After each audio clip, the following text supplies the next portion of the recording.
करण्याचं काम हे शिंदे साहेबांच्या परवानगीने होतंय का?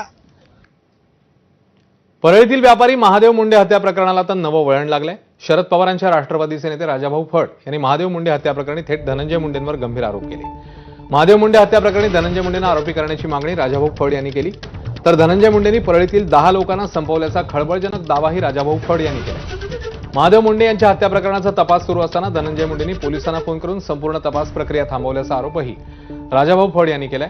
धनंजय मुंडेंबाबत शरद पवारांच्या राष्ट्रवादीचे नेते राजाभाऊ फड यांनी केलेल्या आरोपांवर राजकीय वर्तुळामध्ये खळबळ उडाली.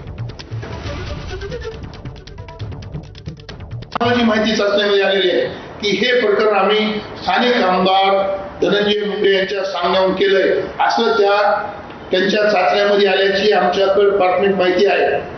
तर आमचं एकच म्हणणं आहे, जर यामध्ये स्थानिक आमदार धनंजय मुंडे साहेबच्या म्हणून हे प्रकरण झालं असेल तर एसआयटीला माझी विनंती, महाराष्ट्र मुख्यमंत्र्याला माझी विनंती की त्यांना 120 खाली स्थानिक आमदार धनंजय मुंडे साहेब यांना आरोपी करून तात्काळ आणि ज्यांची ब्रेन मॅपिंग झाली, जे चाचण्यामध्ये दोषी आढळले त्यांना अटक करावी अशी आमची प्रामुख्याने मागणी राहील.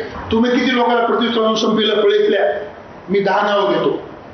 संगीत ढिगोळे, किशोर फड, बापू आंधळे, बंडू मुंडे, पांडू गायकवाड असे 10 लोकांना तुम्ही प्रतिष्ठान संपले ना, त्याच तुम्हाला वाटलं नाही का? आणि तुम्हाला राजकारण तुम्हाला प्रतिष्ठान संपायचा प्रश्नच येत नाही कोणाचा. तुम्ही लोकांना प्रतिष्ठान खूप लोकांना मृत्युमुखी पाडले. आता बातमी अर्थसंकल्पासंदर्भातली आहे. राज्याचा अर्थसंकल्प उद्या सादर होणार आहे. त्याआधी आज आर्थिक सर्वेक्षण पाहणी अहवाल सभागृहात सादर करण्यात आला.